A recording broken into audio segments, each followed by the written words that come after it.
Hello guys! In this episode I want to talk about the verb å pleie.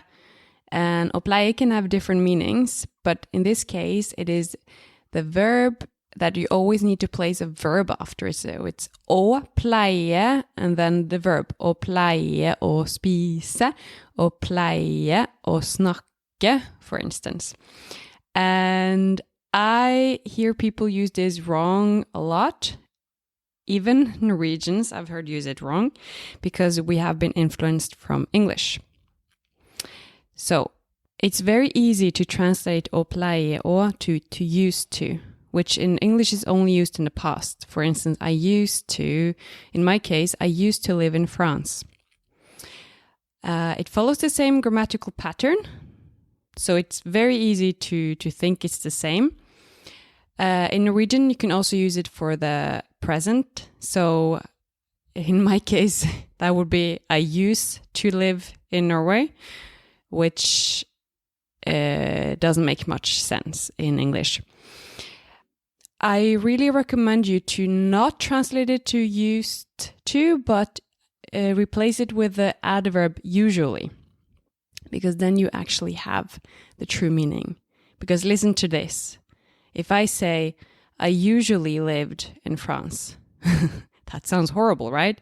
So, å pleie å is not used for anything that happened in the past before. It's only used for something that used to, oh God, that was wrong. It's only used for something that usually happened in the past or that usually happens right now in the present.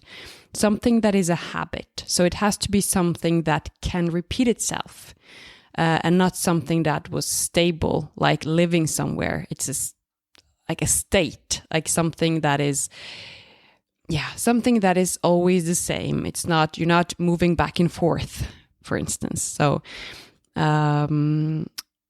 for instance, in that case, I used to live in France. I would just say, I lived in France before. That's it. Jeg bodde I Frankrike før.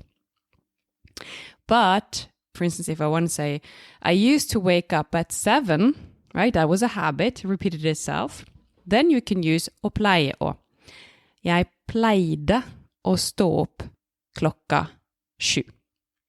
And you see for both those sentences, I used to live in France, I used to wake up at 7, you can use used to in English, but in Norwegian for only the last one.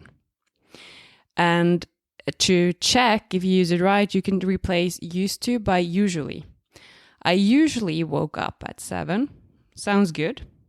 I usually lived in France. Not so good.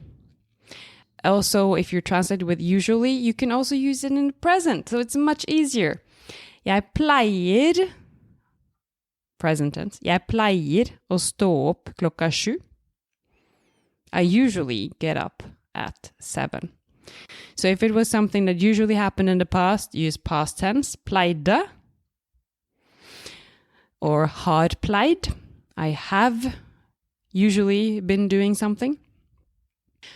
And for something that usually happens right now, pleier, present tense. Okay? So I have a question for you.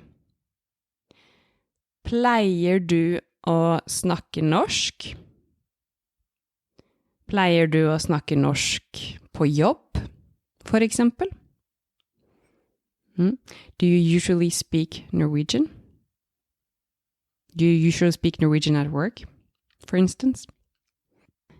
Pleide du å snakke engelsk på jobb før? Pleide du å snakke engelsk på jobb før? Did you usually? Pleide du? Did you usually? Did you usually speak English at work before? Jeg pleier å lage nye episoder hver uke. Jeg pleier å lage nye episoder hver uke. Did you get that? I usually make new episodes every week. And I'm using usually because it doesn't always happen, but we'll see how it goes. Yeah, in some cases, if you use the same, like you can choose if you want to use pleie or just the verb, the main verb, and it will have like a different meaning. Like for instance, if I say, jeg pleide å studere fransk, then I'm talking about the habit that I had studying it, right? So it's more maybe the every time I worked on the homework, for instance.